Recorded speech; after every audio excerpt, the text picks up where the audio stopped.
Hello students. So today we are going to discuss about the Bragg's equation.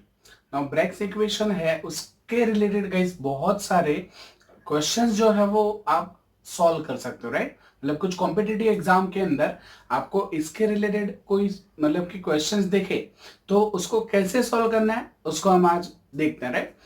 अब guys आप ये Bragg's equation को detail में अगर आप चेक करोगे तो मतलब आप वो फिजिक्स के अंदर ज्यादा डिटेल में स्टडी करने वाले हो। यहाँ पे हम जो है वो हमारे एग्जाम रिलेटेड जो है वो कुछ फॉर्मूला डिराइव करने का या तो फॉर्मूला है उसका वो उसको ज्यादा मतलब के डिफाइन करेंगे। बाकी वैसे देखा जाए तो एक्सरे डिफ्रैक्शन मतलब जो एक्सपेरिमेंटल एक्सरे डिफ्रैक्शन जो है वो वैसे थोड़ा वाइड है, पर फिर भी दो चार चीजें हैं उसके रिलेटेड जो भी है मतलब वो हम यहाँ पे डिस्कस कर लेंगे। Now we know that x-ray जो होते हैं वो मतलब कि उनका पेनिट्रेटिंग पावर जो है वो गाइस ज्यादा होता है। सो पेनिट्रेटिंग पावर उनका ज्यादा होने की वजह से कोई भी क्रिस्टलाइन सॉलिड जो होते हैं मतलब सॉलिड्स के इंटरप्लेनर डिस्टेंस जो है वो हम उसको लेके उसको डिफाइन कर सकते हैं। इवन यहां पे मैंने मेंशन किया है determination of the structure of any solid, मतलब कि आपको कोई भी सॉलिड का स्ट्रक्चर डिटरमाइन करना हो उसका इंटरनल मतलब कि पूरा अरेंजमेंट जो है कंस्टिट्यूएंट पार्टिकल्स हैं वो कैसे अरेंज होते हैं वो सारी चीजें हैं वो इन्हीं डेटा से मतलब एक्सरे डिफ्रैक्शन से गाइस आप वो डिफाइन कर सकते हो, right? So first of all मतलब कि वो एक्सरे जो होते हैं तो उनके अंदर हमने अभी डिस्कस किया कि पेनिट्रेटिंग पावर ज्यादा। अब उनमें भी आप फिजिक्स में जैसे मैंने बताया कि आप ज्यादा डिटेल में जाओगे उनके अंदर भी मतलब जो वेव्स होंगे उनके रेज जो हैं वो दो मतलब कंस्ट्रक्टिव एंड डिस्ट्रक्टिव दोनों टाइप के मतलब आप उसके अंदर डिफ्रैक्शन है वो देखोगे, राइट? अब यहाँ पे हम देखें तो कुछ सॉलिड का इंटरनल मतलब यहाँ पे मैं लेटिस पॉइंट्स हैं जैसे कि हमारे उनके कंस्टिट्यूएंट पार्टिकल्स यहाँ पे मैं शो करूं तो ये कुछ आपको इस तरह के देखने को मिलता है, मतलब कि एक रेगुलर पैटर्न में वो एक दूसरे से एडजस्ट होते हैं, राइट गाइस? तो दैट मींस ये वाले जो हैं उनको मैं इस तरह अगर कंस्टिट्यूएंट्स को ड्रॉ करूं तो मतलब ये एक दूसरे लेयर्स के साथ जुड़े हुए एटम्स हैं। अब इनको मैं एक लाइन से यहाँ पे कंबाइन करता हूं मतलब कि इनके साथ मैं एक स्ट्रेट लाइन को जोड़ू तो ये कुछ इस तरह एक प्लेन मिला, ये दूसरा प्लेन, ये तीसरा प्लेन। दैट मीन्स कि सॉलिड के अंदर इस तरह आप उनके कंस्टिट्यूएंट एटम्स जो है वो इस तरह देख सकते हो। नाउ यहाँ पे समझना ये है कि यहां से आप क्या करने वाले हो कि यहाँ पे आप एक्सरेज जो है तो वो एक्सेस यहां पे आप उसको इधर डिफ्रैक्ट करने वाले मतलब कि ये फर्स्ट एक्सरे है जो लेमडा वन मान लो कि वो लेमडा वन वाला वेवलेंथ वाला है। तो जैसे ही वो यहाँ पे आप उसके ऊपर स्ट्रकिंग करवाते हो तो स्ट्रकिंग होने से सीधा वो यहाँ पे फर्स्ट प्लेन से यहाँ ये पॉइंट से वो सीधा यहाँ पे रिफ्लेक्ट होता है, राइट? तो ये इंसिडेंट एक्सरेज है, ये रिफ्लेक्टेड एक्सरेज है, राइट? तो ये एक्सरे इंसिडेंट आपने जो करवाया वो और ये वाला उसको मतलब कि रिफ्लेक्शन उसका शो कर रहा है। अब ये जो है वेव या तो रेज वो यहां पे गाइस आपको जो एंगल मिलेगा उसका वो एंगल मिलेगा थीटा, मतलब कि ये ग्लेंसिंग एंगल जिसको हम बोलते हैं ग्लेंसिंग एंगल। यहाँ पे ग्लेंसिंग एंगल आपको वो मिलेगा थीटा। अब जितना ये इंसिडेंट यहाँ पे इस मेटल सरफेस पे करेगा या तो सॉलिड पे करेगा उतना ही वो रिफ्लेक्टेड एंगल भी आपको गाइस उतना ही मिलेगा, मतलब वो भी आपको थीटा मिलता है, राइट? ओके, नाउ ये फर्स्ट रे था जो यहाँ पे इतने एंगल से फर्स्ट लेयर से ही मतलब वो रिफ्लेक्ट हो गया। एक और रे लेते हैं यहाँ पे। अब वो जो है वो गाइस यहाँ पे यहां से मगर अगर मैं स्टार्ट करूं तो वो सीधा यूं होते हुए इस पॉइंट पे आके वो डिफ्रैक्ट होगा, मतलब इस पॉइंट पे आके वो यहाँ पे स्ट्रकिंग करवाएगा, राइट? तो मतलब इस पॉइंट से वो स्ट्रकिंग करके और सीधा वो यहाँ पे जाएगा मतलब ये इस तरह। तो मतलब आप यहाँ पे चेक कर सकते हो कि जैसे ही यहाँ पे मैंने दूसरा जो एक्सरे था वो यहाँ पे इंसिडेंट करवाया तो वो पेनिट्रेट करके सेकेंड लेयर के इस एटम को यहाँ पे इंसिडेंट होता है यहाँ पे इस एटम पे और फिर सीधा वापस यहाँ से वो रिफ्लेक्ट होता है। तो गाइस यहाँ पे अगर यहाँ पे आप और चेक करते तो ये वाला भी आपको थीटा मिलेगा, ये वाला भी थीटा मिलता है। सो मतलब ये कि इन दोनों रेज जो है, एक्स रेज जो है, उनका अगर आप डिस्टेंस चेक करते हो गाइस, तो सेम यहाँ पे सेम डिस्टेंस से मैंने यहाँ पे उनको इंसिडेंट करवाया, और यहाँ पे भी वो दोनों सेम एंगल से रिफ्लेक्ट होते हैं। तो मतलब क्या कि यहां से लेके इस डिस्टेंस को आप चेक करो तो वो दोनों रेज है वो गाइस साथ में ही ट्रेवल कर रहे हैं। मतलब कि अगर मैं इस तरह उनको शो करूं तो दैट मींस ये जो रेज है वो इस तरह आएगा, मतलब आप पूरा यहाँ पे ड्रॉ करोगे तो इस तरह। सेम ऐसा ये भी, मतलब कि क्योंकि आप कंस्ट्रक्टिव कर रहे हो तो इनके क्रस्ट एंड ट्रफ जो है वो सेम मिलेंगे, मतलब कि तो दैट मींस दोनों एक साथ यूं इस तरह आएंगे। तो ये रे है वो यहां तक मतलब ट्रैवल किया, तो वो ट्रैवलिंग का डिस्टेंस इसके अंदर अगर आप चेक करते हो, तो अगर मैं यहाँ पे एक परपेंडिकुलर यहां से ये लाइन का ड्रॉ करूं तो वो आपको क्या मिलेगा गाइस, ये राइट। तो यहां से यहां तक का डिस्टेंस दोनों का क्या होगा, सेम। मतलब ये दोनों रेज है ये सेम डिस्टेंस ट्रैवल यहां तक करते हैं, राइट। अब ये है वो यहां से रिफ्लेक्ट होता है। अब ये वाला रे है वो सीधा यहाँ पे पेनिट्रेट करके यहां तक आया।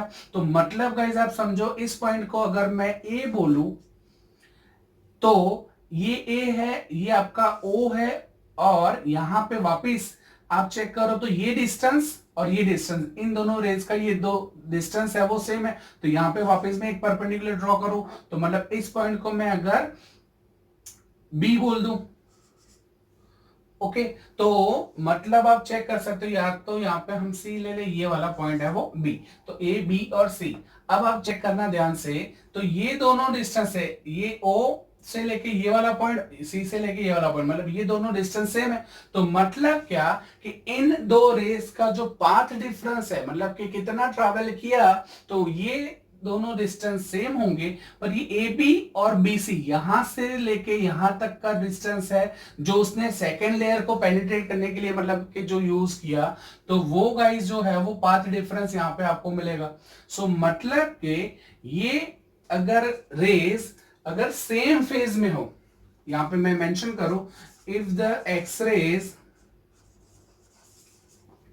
Are in same phase, same phase, then the difference in distance traveled by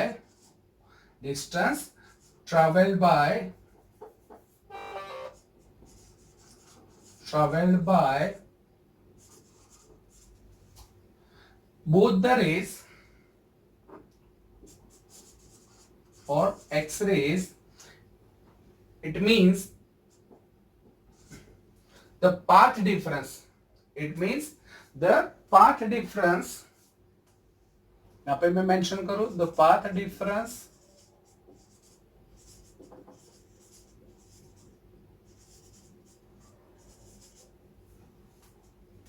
इन दोनों का जो पाथ डिफरेंस मिलेगा गाइस, वो of X-rays is equal to the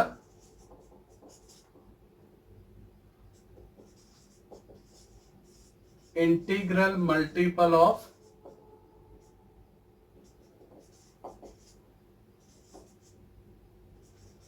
wavelength, integral multiple of wavelength. That means कि इनका जो पाथ डिफरेंस आपको मिलेगा गाइस, वो क्या मिलेगा, integral multiple with its wavelength, right? You can see if the X-rays are in same phase, then the distance traveled by these rays, it means the path difference, it means the path difference of these X-rays is equal to the integral multiple of their wavelength। मतलब उनका जो wavelength का जो difference होगा वो ही मतलब कि उनका पाथ डिफरेंस क्रिएट करता है। अब आप समझो कि ये वेवलेंथ जो होगी ये लैम्बडा जितनी होगी तो उसका पाथ डिफरेंस आपको इतना मिलेगा।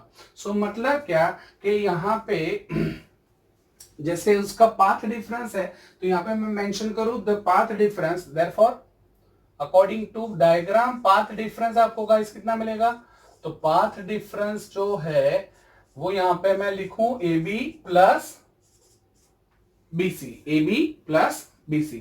अब दूसरा कि गाइज ये दो जो लेयर्स हैं, हर एक सक्सेसिव लेयर्स होगा, उनके अंदर दोनों लेयर्स के बीच का जो डिस्टेंस है वो स्मॉल डी है, मतलब कि इंटरप्लेनर डिस्टेंस जो है वो स्मॉल डी में यहाँ पे शो करूं, तो ये यहां से यहां तक का डिस्टेंस स्मॉल डी, ये यहां से यहां तक का डिस्टेंस स्मॉल डी, मतलब कि इंटरप्लेनर डिस्टेंस जो होगा वो यहाँ पे अगर मैं स्मॉल डी शो करता हूं, तो अब ध्यान रखना कि जैसे कि यहाँ पे मैं एक और यहाँ पे लाइन ड्रॉ कर दूं, तो O से लेके यहां से B तक, O टू B, तो अब आप गैस ध्यान रखना, ये वाला अगर एंगल थीटा है तो ये वाला एंगल भी आपको क्या मिलेगा, थीटा मिलेगा। अब ये ट्रायंगल OAB में ये 90 डिग्री है, ये वाला मान लो 90 डिग्री और ये वाला थीटा है, तो according to this triangle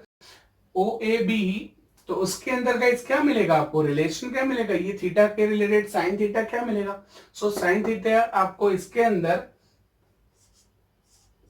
OAB के अंदर या तो AOB में आपको साइन थीटा क्या मिलेगा, तो therefore sine theta is equal to, आपको पता है साइन थीटा दैट मींस के arm of perpendicular upon hypotenuse, मतलब के AB अपॉन OB, तो sine theta is equal to AB upon OB। Now AB जो है AB अपॉन OB, तो यहां पे मैं AB को सब्जेक्ट बनाऊंगा, इस तो AB को सब्जेक्ट बना के मेरे को क्या रिलेशन मिला, तो AB is equal to OB साइन थीटा। ना OB के जगह आप क्या रखोगे, तो OB which is the distance between two plane, so distance between two plane that means D, तो यहां पे आएगा AB is equal to D sine theta. Guys पता चला, यहाँ पे D मतलब कि ये OB का जो डिस्टेंस है वो D के बराबर मिलेगा, so sine theta is equal to AB upon OB, so that means AB is equal to D sine theta. तो ये एक रिलेशन मिला आपको, okay. Same in triangle COB, तो COB में भी गाइस आपको क्या मिलेगा, तो सेम ये वाला एंगल भी थीटा होगा, ये अगर थीटा है तो ये भी थीटा, तो ये थीटा के हिसाब से साइन थीटा क्या आएगा, तो ये आएगा CB अपॉन OB, तो according to this triangle sine theta is equal to, sine theta is equal to क्या आएगा गाइस, CB अपॉन OB, तो यहां पे आएगा sine theta is equal to CB upon OB। Again we know that OB is equal to D, तो यहां पे मैं क्लियर करूं, तो therefore CB is equal to D sine theta, CB is equal to D sine theta. यहां पे CB या तो आप BC भी कर सकते हो, राइट, यहां पे मैं BC लिख दूं, चलो BC, तो दैट मीन्स के यहां पे हम उसको चेंज करके ये वाला BC, सो इन COB या BOC sin theta is equal to BC upon OB, so that means BC is equal to D sin theta, ये OB that means D और into sin theta, so मतलब ये BC की value आपको मिलेगा इस, now AB और BC दोनों की वैल्यू इस वाले इक्वेशन में अगर आप रखते हो तो क्या होगा, तो AB और BC की वैल्यू वहां पे रखो, so therefore पाथ डिफरेंस जो है वो आपने लिखा AB प्लस BC, अब AB मतलब D साइन थीटा और यहाँ पे BC मतलब D साइन थीटा, तो यहाँ पे इधर भी आपको D साइन थीटा मिलेगा, so is equal to 2D sine theta, path difference is equal to 2B sine theta. तो और according to Bragg's law, Bragg's law क्या था, तो वो यही था, the path difference of x-rays is equal to integral multiple of their wavelength, मतलब उसकी जो वेवलेंथ है उसके इंटीग्रल मल्टीपल के बराबर आपको मिलेगा, सो देयरफॉर यहाँ पे मैं इक्वेशन रखूं तो यहाँ पे मिलेगा आपको n lambda is equal to 2D sine theta, so this is the Bragg's equation, ये वाला जो है वो आपका ब्रेग इक्वेशन आपको मिला, राइट, वेयर n जो है उसको बोला जाता है order of reflection, order of reflection, मतलब के n इक्वल टू 1 2 3 4 आप इंटरप्लेनर जो भी है मतलब उसको काउंट करना चाह रहे हो तो उसको आप n equal to 1 2 3 positive integral आप उसमें इंटीजर्स है वो रखते हो। लैम्बडा है मतलब वेवलेंथ ऑफ एक्सरेज, डी है इंटरप्लेनर डिस्टेंस मतलब डी जो है उसको बोलते हो आप इंटरप्लेनर डिस्टेंस,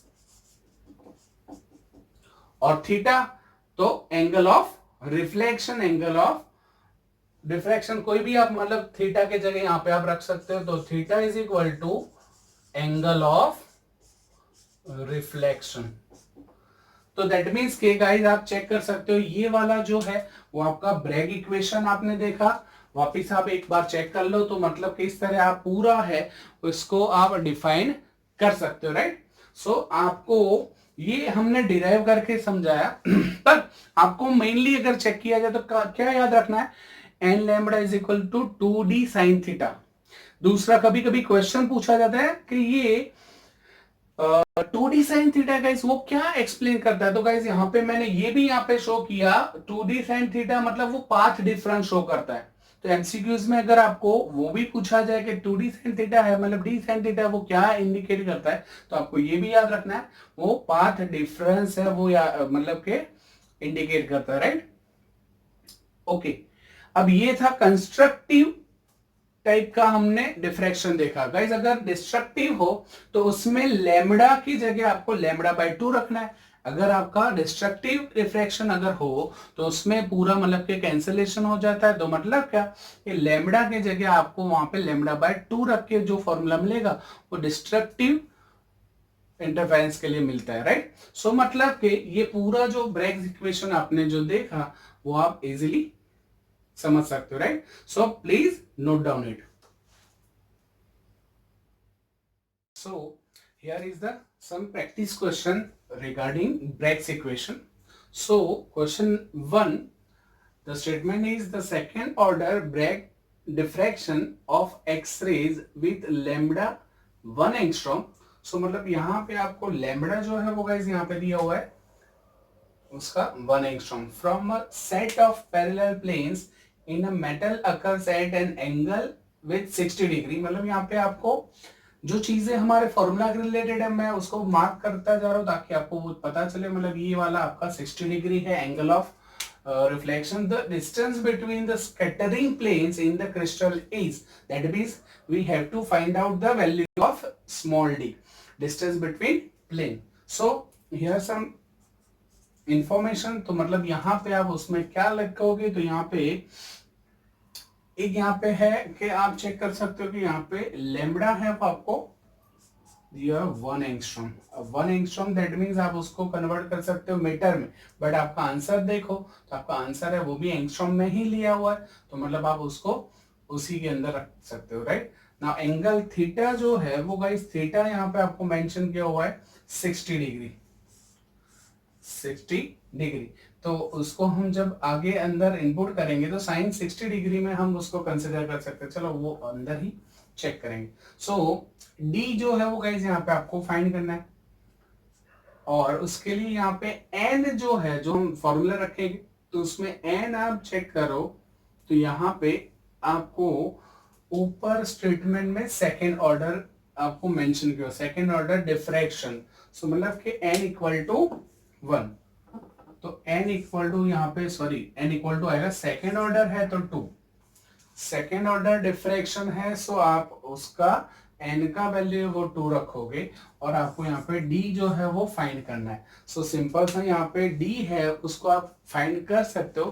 तो यहाँ पे आप चेक कर सकते हो कि ये अलग अलग आपने इंफॉर्मेशन है वो यहाँ पे कलेक्ट की। नाउ फॉर्मूला जो हमारा है Bragg's equation, n lambda is equal to 2d sine theta, ये सारी जो वैल्यूज है वो इसमें इंपुट कर दो। डी को सब्जेक्ट बनाओ तो गाइस डी क्या आएगा, डी इज इक्वल टू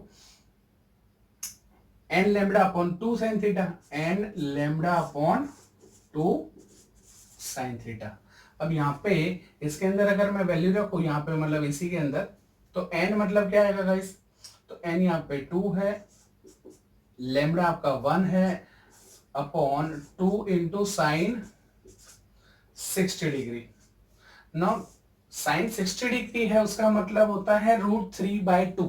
तो यहाँ पे आप √3/2 रखो तो √3 नीचे रहेगा, 2 ऊपर चला जाएगा, यहाँ पे 2 कट हो गया। सो मतलब therefore d is equal to 2/2/√3, 2/1.7।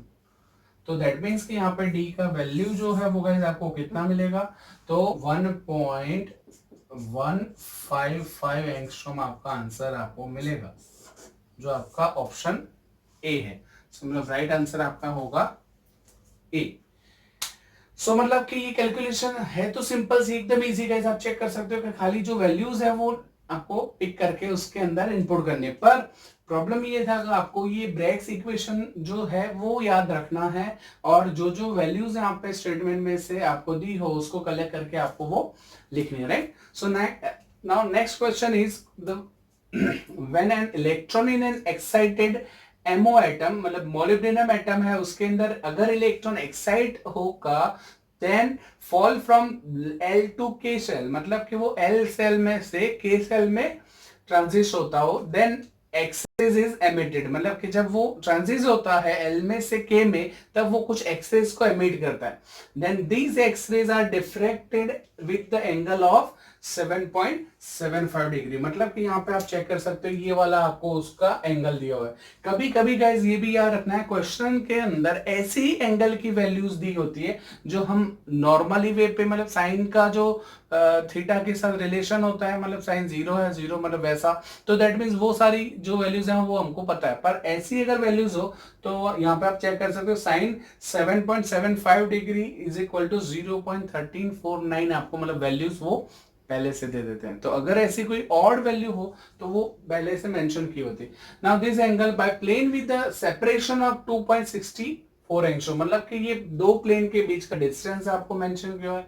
Now what is the difference in energy between K and L in this element assuming a first order refraction, मतलब कि आपको ये फर्स्ट ऑर्डर डिफ्रैक्शन बोला है, और फाइंड क्या करना है गाइस, तो आपको यहाँ पे एनर्जी फाइंड करनी है। सो मतलब क्या कि यहाँ पे लेमडा नहीं दिया हुआ, आप चेक कर सकते हो। सो पहले आप क्या करोगे, तो पहले हम करेंगे यहाँ पे लेमडा को फाइंड करेंगे, फिर जाके इसका जो लेमडा है वो मिले, उसके बाद हम E इज इक्वल टू hc/लेमडा से उसका एनर्जी फाइंड कर सकते हैं। सो गाइस यहाँ पे इसके अंदर मैं रखू तो सीधा मतलब कि अभी आपको पता चल गया ब्रेग्स इक्वेशन, तो सीधी वैल्यूज ही यहाँ पे मैं इनपुट करूं तो क्या आएगा, n lambda is equal to 2d sine theta, right. n lambda is equal to 2d sine theta. अब यहाँ पे आपको लैम्बडा को सब्जेक्ट बनाना, therefore lambda is equal to 2d sine theta upon n।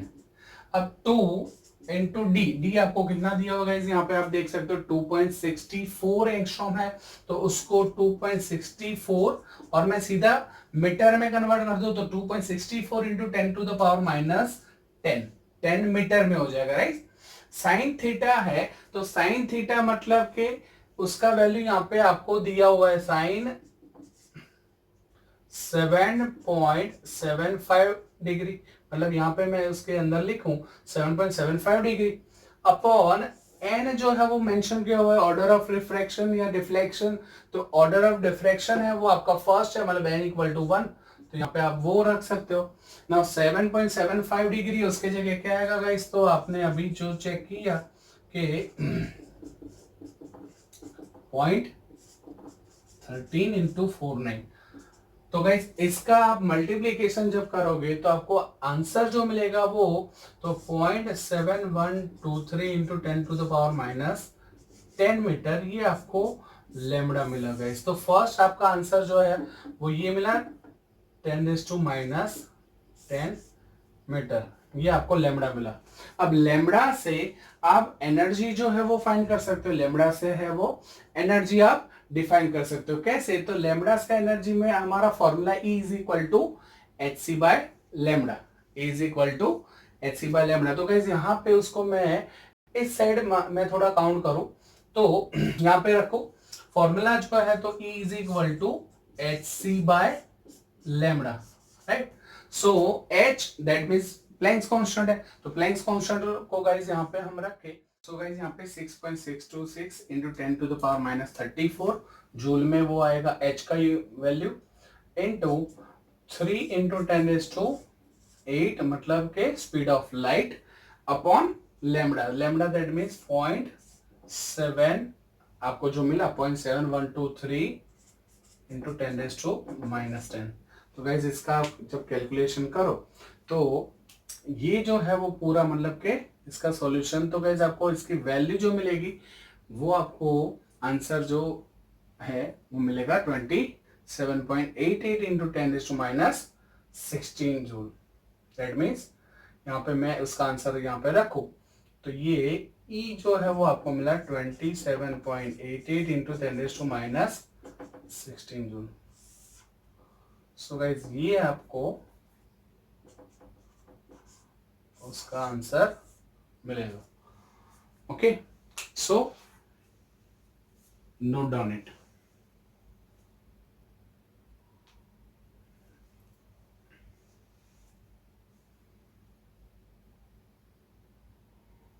Okay, so hope you guys all are clear about the Bragg's equation। और ऐसे दूसरे मतलब के कुछ छोटे छोटे क्वेश्चंस भी पूछे जाते हैं, जैसे ब्रैग इक्वेशन का फॉर्मूला आपको पूछा हो या तो उसमें वैल्यूज पूछे, मतलब कि एन जो है वो क्या है, ऑप्शन में आपको वो सिलेक्ट करना होता है। डिफ्रैक्शन है, एंगल ऑफ ग्लेंसिंग मतलब कि डिफ्रैक्शन का एंगल है, एक इंटीजर है, क्या है मतलब कि वो भी पूछा जाता है। तो मतलब कि छोटे छोटे क्वेश्चंस भी आ सकते हैं या तो ऐसे कैलकुलेशन वाले भी आ सकते हैं। इनके अंदर आपको साइन की वैल्यू है वो भी याद रखनी, 0 डिग्री, 60 डिग्री, 30 डिग्री, जो भी 90 डिग्री, जो भी मतलब वैल्यूज है वो मैथ्स में आप पढ़ते हो। अगर आपको कोई और वैल्यू दी हो तो वो आप इस तरह आपको मेंशन किया हुआ होता है, right. So this is the Bragg equation और उसके रिलेटेड हमने कुछ क्वेश्चंस देखे, right. So hope you guys all are clear. So मिलते हैं हमारे नेक्स्ट वीडियो में। Okay, thank you.